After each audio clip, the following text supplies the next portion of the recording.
Olá a todos, o meu nome é Cláudia Costa. Hoje vou-vos falar de reações de oxidação-redução no âmbito do domínio 2, reações em sistemas aquosos da Química 11º ano. Vamos abordar um bocadinho uma temática que, na generalidade, é bem aceito pelos alunos. O conteúdo deste vídeo envolve a caracterização das reações de oxidação-redução, depois vamos abordar força relativa de oxidantes e redutores e resolver alguns exercícios de exame nacional para consolidar tudo. Não sei se fui clara naquilo que expliquei, porque há coisas de oxidação-redução que na realidade só se compreendem efetivamente depois de resolver exercícios. Eu escolhi alguns exercícios de exame nacional desde 2018, sensivelmente, para podermos perceber o que é que se pretende que se saiba neste âmbito. Este exercício que eu escolhi é do Exame Nacional de 2018, da época especial, pertence ao grupo 6 e tem aqui uma informação sobre, no fundo, uma atividade experimental. Colocaram-se umas gotas de solução aquosa de nitrato de cobre 2, de cor azul, em cada uma 3 cavidades de uma placa de microanálise. E em cada uma das cavidades colocou-se um pequeno pedaço de metal, chumbo, zinco e prata, respectivamente. Depois temos os resultados. O que é que dizem os resultados? Na primeira cavidade, com o cobre 2+, a solução de cobre 2+, e o chumbo, formou-se um depósito avermelhado sobre o metal e a cor azul da solução ficou menos intensa. O que é que isto quer dizer? No fundo, há aqui uma evidência de que ocorreu uma reação química.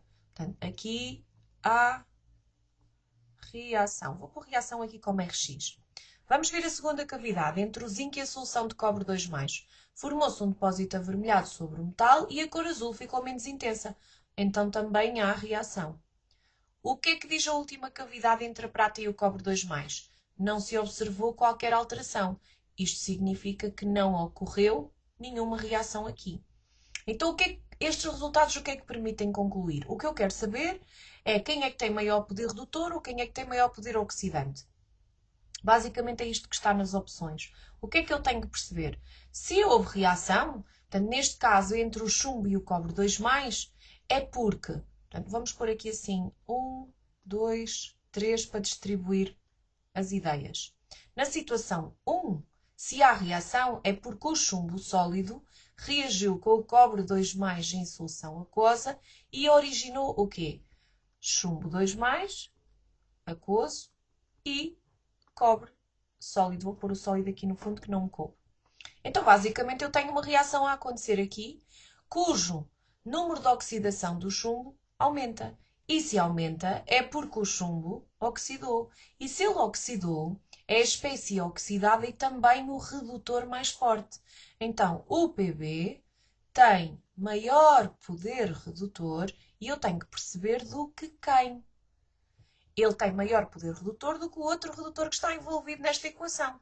E se por um lado o chumbo é um redutor, porque sofre oxidação, o cobre 2+, sofre redução, é um oxidante, o Pb2+, é o oxidante conjugado do chumbo, o cobre é o conjugado, é o redutor conjugado do cobre 2+, então o cobre é o outro redutor. Então o chumbo tem maior poder redutor que o cobre. Vamos tentar ser mais rápidos agora na segunda situação. Na segunda situação, há reação entre o zinco sólido e o íon cobre 2+ aquoso. Se a reação acontece é porque o zinco passou a cationo metálico, 2+, Aq, mais o cobre 2+, passou a cobre metálico. Então, o que eu tenho aqui é que o zinco, neste caso, foi quem sofreu a oxidação. E se ele sofreu a oxidação, é o redutor mais forte. Então, ele tem maior poder redutor do que o outro redutor. Quem é o outro redutor? O cobre. Eu também posso ter estas evidências através de uma não reação. Vamos ver a situação 3, em que não aconteceu reação química. Se ocorresse, a prata é que poderia sofrer oxidação, porque passaria a prata mais. Mas não ocorreu. E se não ocorreu, é porque a conclusão que eu vou tirar é que o outro é que tem um poder redutor maior. E o outro é um metal. Então, o cobre, não sei porque é que pus agora aqui o estado físico, tem maior poder redutor do que a prata sólida. Então, basicamente, o chumbo tem maior que o cobre tem maior que a prata e o zinco maior do que o cobre. Então, vamos ver o que é que acontece aqui em termos de poder redutor. O poder redutor do zinco é maior que o do chumbo? Eu não consigo saber isso. Eu não testei o zinco com o chumbo. Então, nesta primeira fica um ponto de interrogação. Eu não sei se ela é verdadeira. Não tenho essa informação aqui. Sei que tanto o zinco como o chumbo têm maior poder redutor do que o cobre, mas não sei entre si. Será que o poder redutor da prata é maior do que o do cobre? Na realidade, o cobre é que tem maior poder redutor. Então esta saiu falsa. As outras duas opções falam no poder oxidante. Como é que eu vou passar isto para o poder oxidante? É fácil. É só transformar os metais em cationes metálicos e utilizar o sinal contrário. Ou seja, se o chumbo tem maior poder redutor do que o cobre, então o íon P2+, tem menor poder oxidante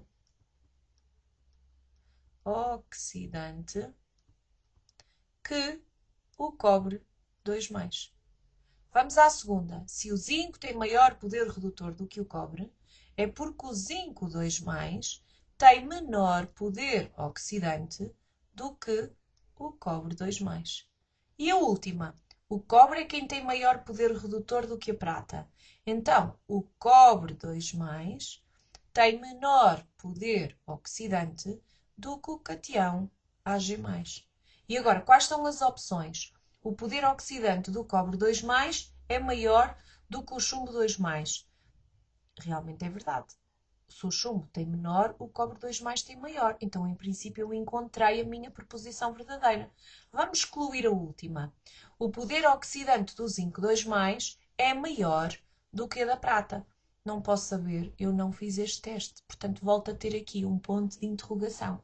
Então, eu tenho que assinalar, de facto, a opção C. Vamos ver mais um? Temos aqui outro tipo de questão. Em 2021, na época especial, tínhamos a informação da pergunta 11 que os metais podem sofrer corrosão. Corrosão é uma oxidação indesejável, portanto, algo que eu não quero que aconteça. Em canalizações que contenham chumbo, pode, a partir de PbCl2, formar-se um óxido de chumbo de fórmula química PbO2. Nesta transformação, a variação do número de oxidação do chumbo, quanto é que é? Portanto, o meu objetivo é calcular a variação do número de oxidação. Então, eu tenho que ir buscar o número de oxidação do chumbo quando ele está no PbO2. Vamos pôr aqui assim, PbO2, menos o número de oxidação da situação de partida, ou seja, quando ele está na forma de PbCl2. Como é que eu vou fazer isto? Posso pensar nos íons ou posso fazer os cálculos. Por exemplo, o oxigênio tem número de oxidação mais 2, o chumbo é X, mais 2 vezes o número de oxidação menos 2, tem que dar 0. Ou seja, o meu X daqui do lado esquerdo vai dar menos 4, passa para o lado direito mais 4. Então, o número de oxidação no PbO2 é mais 4. E este é o valor final. Então, mais 4 menos. Agora vou calcular no primeiro composto, que é o PbCl2. Se tiver dúvidas aqui, é mais fácil trabalhar a regra dos abraços e perceber que o chumbo é o Pb2+, e o cloreto é o Cl, o cloro é o íon cloreto, que representa-se por um Cl-. Ou seja, o número de oxidação do chumbo é mais 2, o do cloreto é menos 1, mas eu não preciso saber este. Do cloreto não, do cloro no Cl-. Então, eu só preciso colocar aqui o mais 2. Se eu fizer estas contas, o meu resultado vai ser mais 4 menos 2, que dá mais 2. Então, só preciso assinalar a opção onde eu tenho representado essa variação. A 11.2 é um pouquinho diferente, já vai envolver o poder redutor e o poder oxidante. Então, o que é que eu tenho aqui? Uma placa de cobre e uma placa de zinco foram mergulhadas numa solução contendo íons Pb2+. Verificou-se que, passado algum tempo, apenas a placa de zinco tinha sofrido corrosão. Portanto, eu vou misturar, então, o cobre e o zinco com uma solução que tem íons Pb2+. Eu não sei o que é que acontece nesta primeira indicação e na segunda, quando eu junto o Pb2+, a informação que eu tenho é que há uma reação química. Se há corrosão, significa que o zinco oxidou. Então, se o zinco oxidou, eu já sei que o zinco tem maior poder redutor do que quem? Do que o outro metal que é o chumbo. Também me dizem, aliás, eu estava aqui a dizer que não tínhamos informação, mas temos. Nós temos informação que apenas há reação entre a placa de zinco e o chumbo. Então, entre o cobre e o chumbo 2+, não acontece reação. Se acontecesse, o cobre seria quem sofreria oxidação. Mas não ocorre. E se não ocorre, é porque o chumbo tem maior poder redutor que o cobre. Então vamos às opções. O que é que eu tenho aqui nas minhas informações? Tenho informação que o poder redutor do chumbo é inferior ao do cobre. Não é verdade, tenho exatamente a situação oposta, é maior. Também diz que o poder redutor do zinco é inferior ao chumbo. Também é falso, porque o zinco tem maior poder redutor, é o que está ali do lado direito. Se eu trabalhar o poder oxidante, vamos fazer isso então agora. Se eu trabalhar o poder oxidante, vou passar aqui para cationes metálicos, Pb2+, e Cu2+, e se o chumbo tinha maior poder redutor, o seu catião metálico tem menor poder oxidante. Quando eu vou ver o outro, o zinco passa a zinco 2+, e o chumbo a Pb... Oi, fiquei aqui sem espaço. E o chumbo passa a Pb2+. O que é que eu vou dizer aqui? Se o zinco tem maior poder redutor, o seu catião metálico tem menor poder oxidante. Vamos acabar de ver as alíneas. O poder oxidante do zinco 2+, é inferior ao do cobre 2+. Se o chumbo 2+, tem menor poder redutor que o cobre 2+, e o zinco 2+, menor que o chumbo 2+, eu posso construir aqui uma pequena série eletroquímica. Portanto, vou ter o zinco 2+, tem menor que o Pb2+, e o Pb2+, tem menor que o cobre 2+. Ora, vamos tentar fazer agora a leitura. O poder oxidante do zinco 2+, é inferior ao do cobre 2+? Sim, é o inferior de todos. Portanto, eu tenho aqui a minha opção verdadeira. Vamos eliminar a última. O poder oxidante do chumbo 2+, é inferior ao do zinco 2+. Efetivamente, o zinco é o menor de todos. Então, esta também é falsa. O que é que acontece no exame de 2022 da primeira fase? Volto a ter aqui uma questão onde o que me pedem é a variação do número de oxidação do carbono. O que é que eu vou fazer? Esta está exposta de forma um pouquinho diferente. O que é que eu tenho? Para preparar uma futura expedição a Marte, na missão Mars 2020, seguiu o módulo MOXIE. Este dispositivo foi concebido para testar pela primeira vez a produção local de O2 a partir do CO2 existente na atmosfera marciana. E tenho aqui duas semi-reações. Se eu tenho duas semi-reações, eu posso já pensar nisto e escrever a equação global. Porque reparem, se eu tenho as duas equações e a de cima há de ser a de redução, porque os eletrões estão à esquerda, e a 2 a de oxidação, porque tenho os eletrões do lado direito, eu não tenho o mesmo número de eletrões envolvido.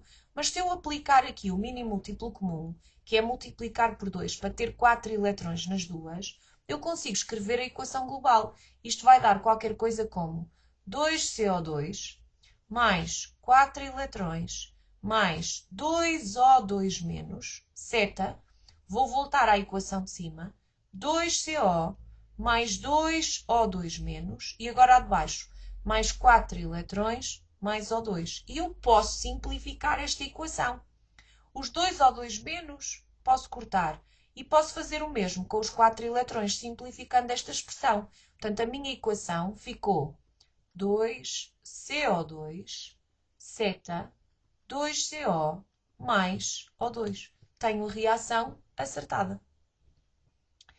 Na semi-reação representada em 1, a variação do número de oxidação do carbono é... Então, como é que eu vou fazer isto? ΔNO é igual ao número de oxidação final do carbono menos menos o número de oxidação inicial do carbono. E isto é para o carbono. Como é que eu vou calcular os números de oxidação? Vou ver quanto é que é no CO2 e vou ver quanto é que é no, no CO, porque o que eu quero saber é a variação do número de oxidação do carbono. Então, eu não sei o carbono, sei que o oxigênio tem sempre menos 2, exceto quando está numa substância elementar em que é zero. Não uso os coeficientes estequiométricos para fazer nenhuma terminação de número de oxidação, então tenho um carbono, mais 2 vezes o número de oxidação do oxigênio, que é menos 2, igual a zero, porque a soma dos números de oxidação numa molécula tem que dar zero. E daqui tiro o valor de x, que é mais 4.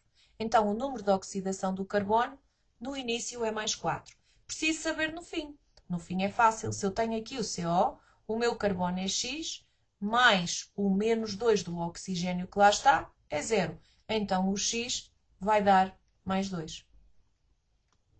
Se eu calculo o número de oxidação final, vai ser mais 2 menos o inicial, que é mais 4. Então, isto vai ficar mais 2 menos 4, que dá menos 2. Ou seja, eu já consigo eliminar duas opções. Fica aqui entre a opção B e a opção D. Agora tenho que saber quem é que é a espécie oxidante ou redutora.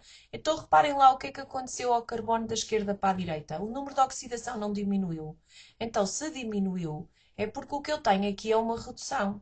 E se isto é uma redução, o CO2 é a espécie que sofreu redução, espécie reduzida, e também se chama oxidante. O que implica que quando eu vou para aqui identificar o CO2, identifico como espécie oxidante e vou assinalar a opção B. O próximo exercício ainda é sobre este problema e eu vou precisar desta equação global que escrevi aqui. Portanto, vamos guardá-la para levar para a próxima linha.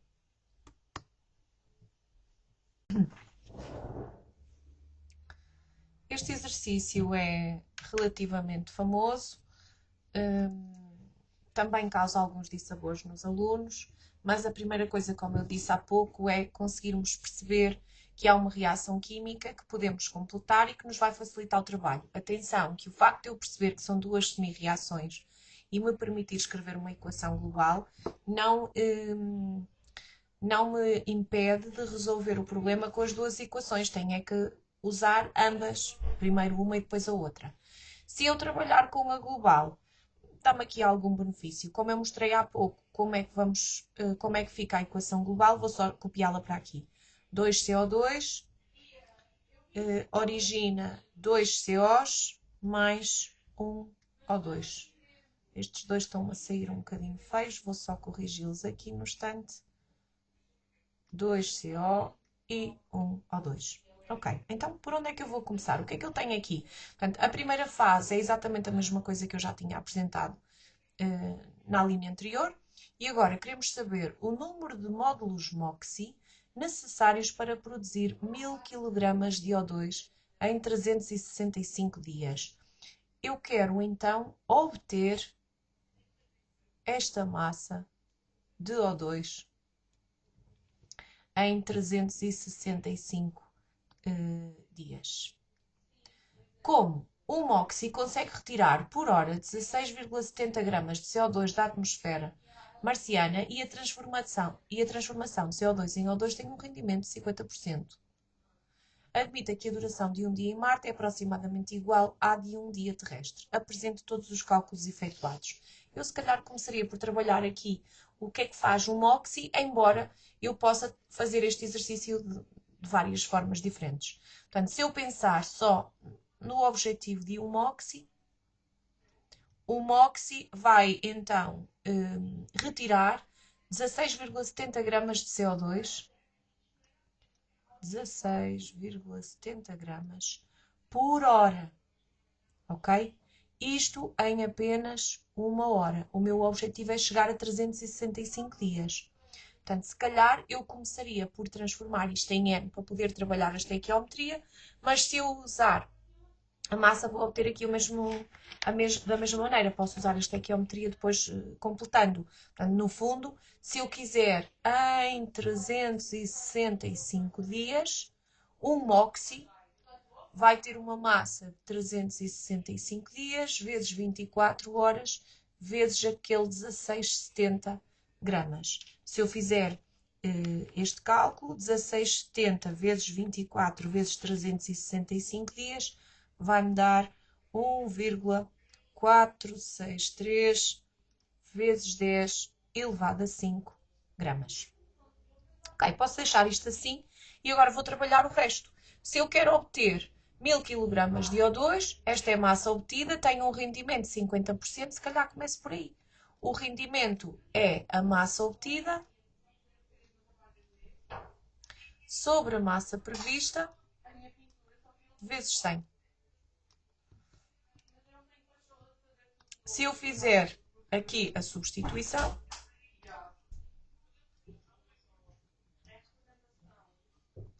tenho massa prevista, que é o meu objetivo, é então os 1000 kg vezes 100 sobre os 50. E isto vai-me permitir, quando eu faço aqui as contas, chegar a 2,0 vezes 10 elevado a 3 kg. Cuidado que eu não tirei aqui o quilograma dos 1000, portanto também posso pegar nisto e passar para gramas. Basta multiplicar outra vez por 10 elevado a 3, então vou chegar aqui a 2 vezes 10 elevado a 6 gramas. O que é que eu vou fazer agora? Vou usar a estequiometria. Então, parece que vou escrever aqui tudo colado. De acordo com a estequiometria.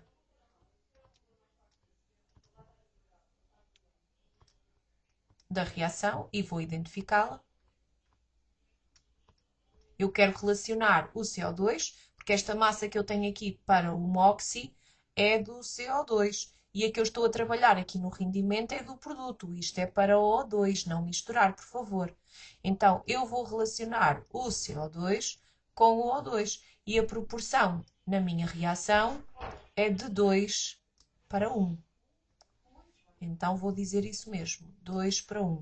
O que é que isso quer dizer?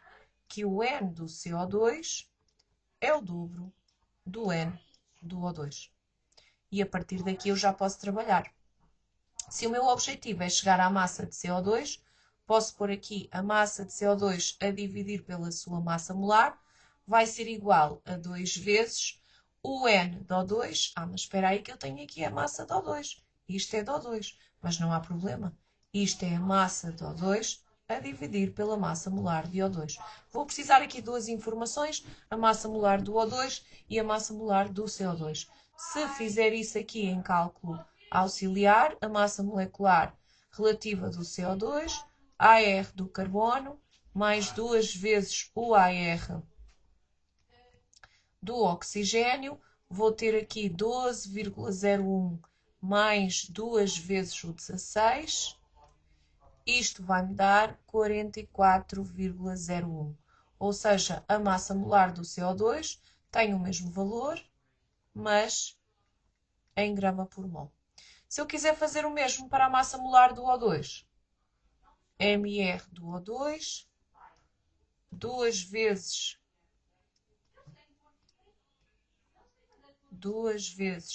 o AR do oxigênio, 2 vezes o 16, vou obter aqui 32, então isto leva-me à massa molar do O2, que é 32 gramas por mol. Já tenho as duas massas molares, já posso dar seguimento à minha resolução.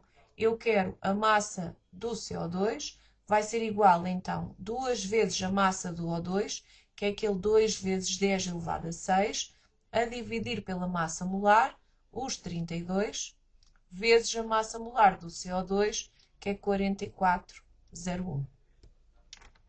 Se eu fizer este cálculo, portanto 2 vezes 2 é 6, vezes 44,01 a dividir por 32, vou obter aqui 5,5,50 vezes 10 elevado a 6 gramas de CO2. Eu agora vou só mudar de cor porque já tenho pouco espaço e queria identificar o que é que vou fazer a seguir. A seguir eu só vou dizer que o MOXIE consegue retirar 1,463 vezes 10 elevado a 5 gramas de CO2.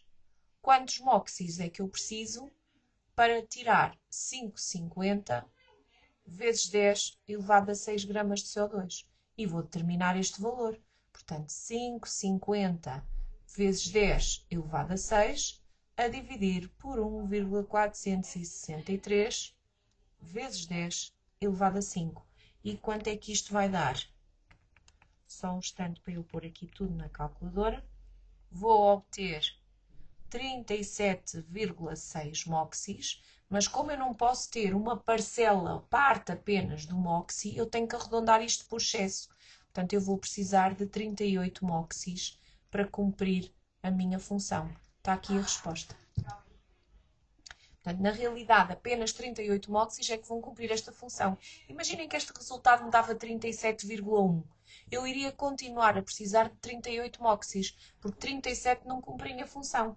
E o 0,1 eu só posso ter MOXIEs inteiros.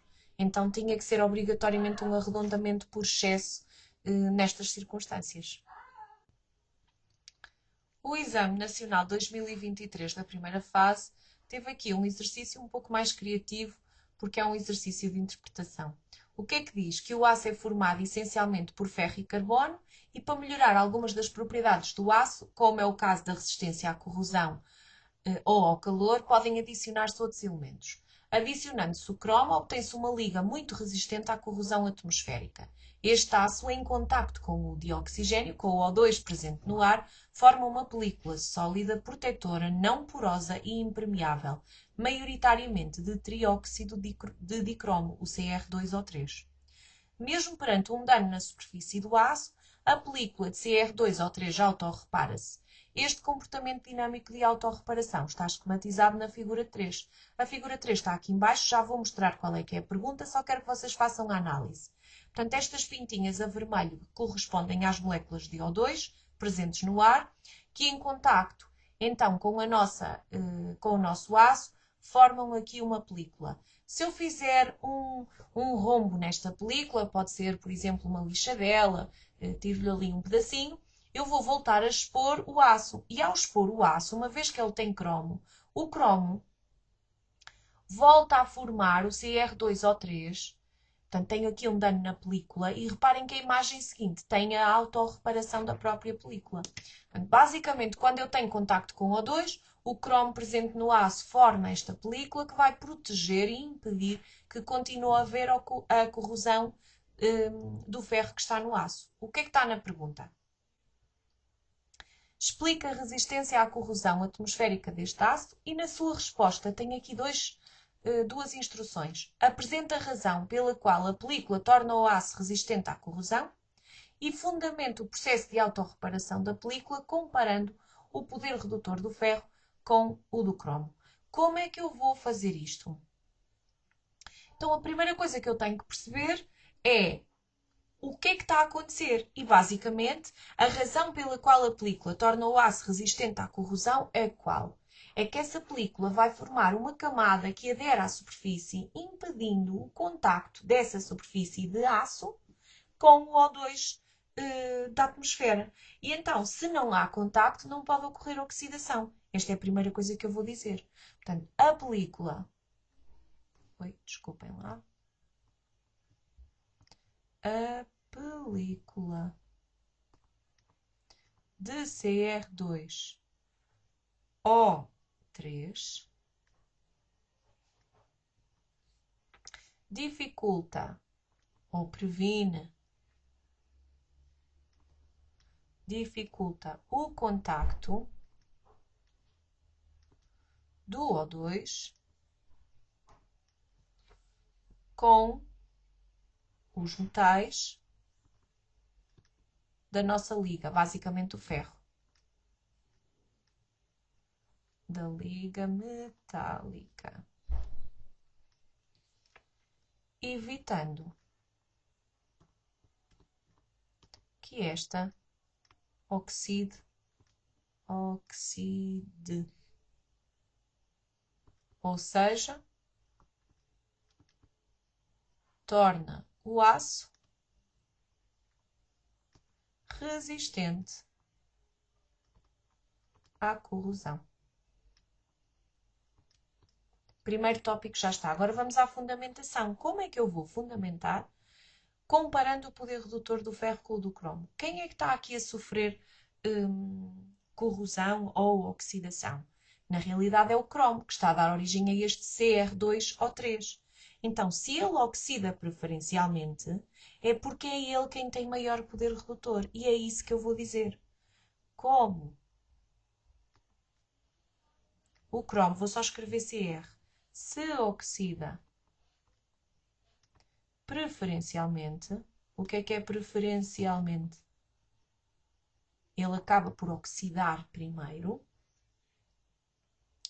formando a película de Cr2O3. Portanto, como o Cr se oxida preferencialmente formando a película de Cr2O3, sempre que ocorrem danos na superfície da liga,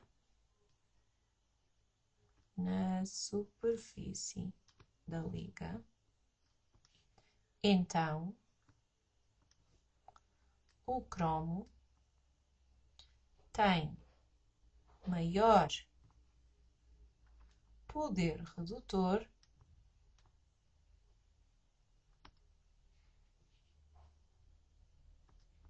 o que significa que oxida preferencialmente. Ok? Portanto, não era uma resposta muito complicada, era só um pouco diferente daquilo que é mais comum.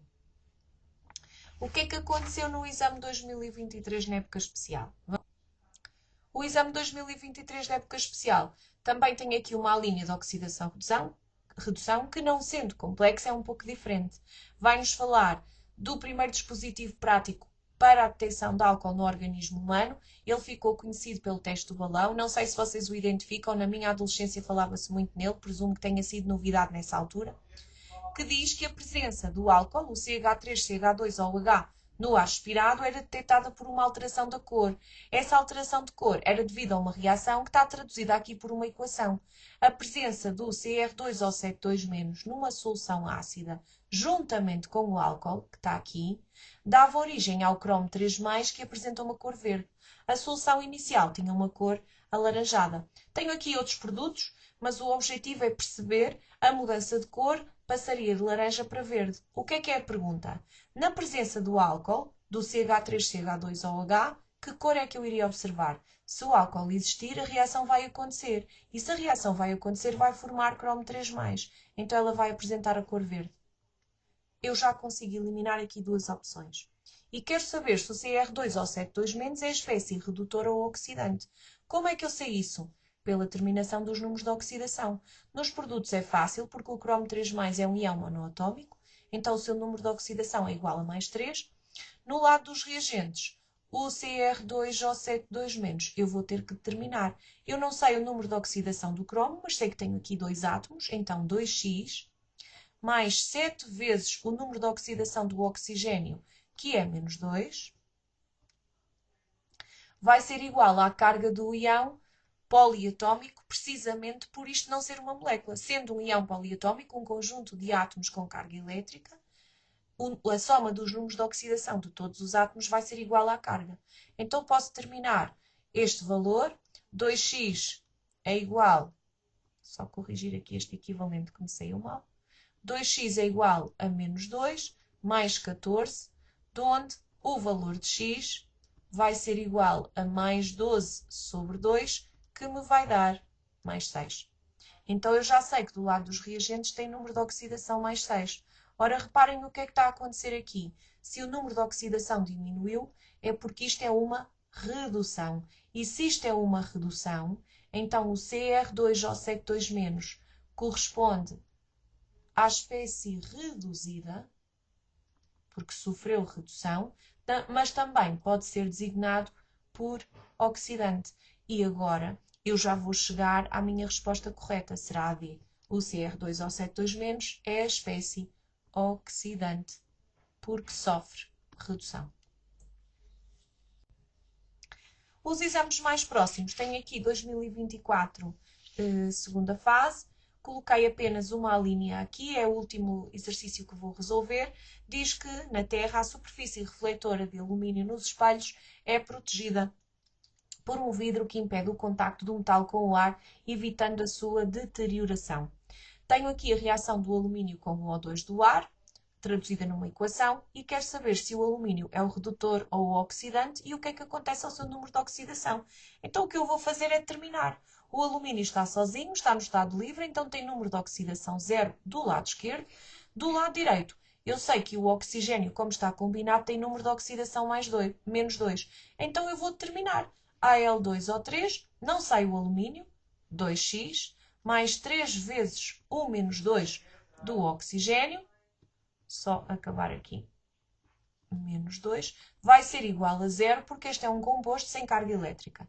Então, se eu resolver isto não quero escrever direito hoje, o 2x vai ser igual a mais 6, de onde o x vai ser mais 6 sobre 2, que corresponde a mais 3. Ok, então eu já sei o que é que está a acontecer ao número de oxidação do alumínio. Se eu olhar para aqui, eu tenho claramente um aumento do número de oxidação. Se está a aumentar, então isto implica que o alumínio é a espécie, eu esqueci-me de colocar aqui oxidação, porque há aumento do número de oxidação, então é a espécie oxidada e ao mesmo tempo é o redutor. Então já consigo eliminar as opções C e D e o seu número de oxidação dá para vermos que aumenta. Então vou assinalar a opção A. Este subdomínio é um pouco mais teórico que os anteriores, mas depois quando vamos ver em termos de exercícios, eles acabam a compilar um conjunto de informações e muitas vezes são necessárias informações dos subdomínios anteriores. Espero ter sido clara na forma como vos expliquei os princípios fundamentais da oxidação-redução. Se mesmo assim alguma coisa não ficou tão bem como eu gostaria, olha, deixem-me aí um comentário em baixo ou enviem-me um e-mail, terei todo o gosto em tentar esclarecer com mais algum pormenor a vossa dúvida. Até breve!